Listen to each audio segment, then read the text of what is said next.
Okie dokie. So here we are in turntable land. I used two turntables. They're both vintage.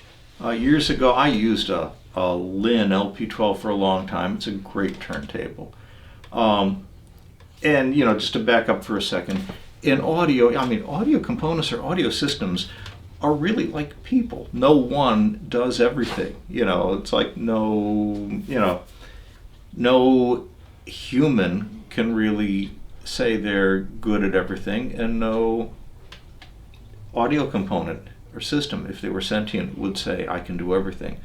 There are a couple of products that are really good all-arounders that do a lot, like the EMT TSD15 cartridge. That's one of those phono cartridges that I think could please just about anybody, and it's not too horribly expensive, and it's easy to use, easy to set up. After years of living with LP12s, I kind of moved toward vintage idler drive turntables.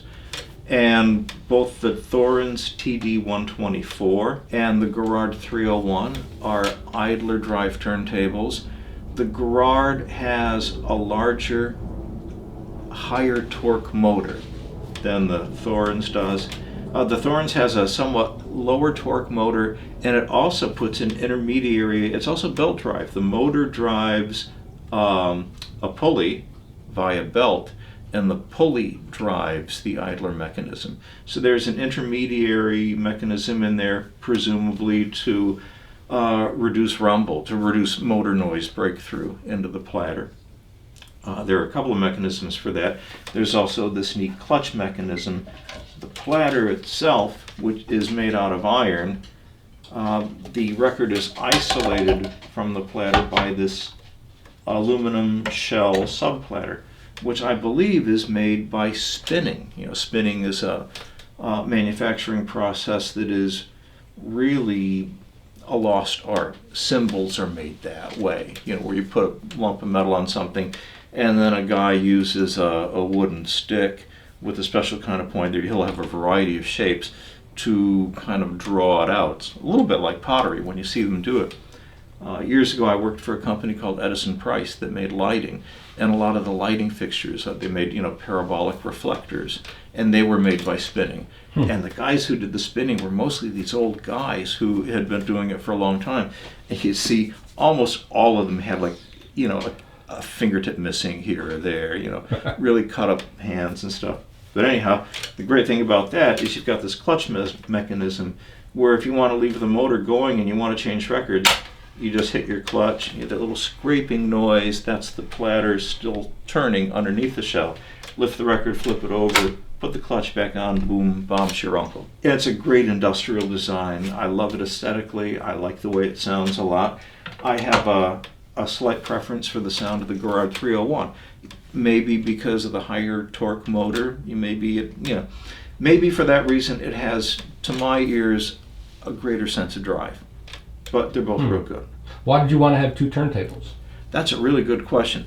What I had in mind at one point was to have one setup where it would always be stereo and another setup where it would always be mono. That just hasn't worked out, just for logistical reasons, and at the moment I lack a preamp that has the capabilities to switch between two phono inputs. I used to have a Shindo Masetto, which had two phono inputs, and you could easily switch between them. I have the Mon Brisson now, which sounds a little, I hate to say better. It's a different sound, and it's really to my liking, but it doesn't have that switching capability. Oh well. But anyways, that's, maybe someday I'll find some way of switching between them easily. So in the cases of both these turntables, they're on plinths, they're on or in plinths, depending on how you look at it, that I made from stacked pieces of plywood.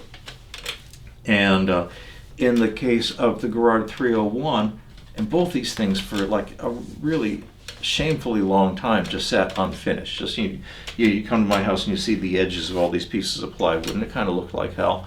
So I finally decided, I got to make them look a little bit better, and maybe also, by sealing them, make the wood a little more stable. So I finished the Garrard with a Cocobolo veneer, and that was my first and last, my only veneering job. Don't look too close because you're going to see a couple of bits and bobs that I didn't do a particularly good job on. But it's serviceable, and the cocobolo was attractive. And there you go. This one, I just painted.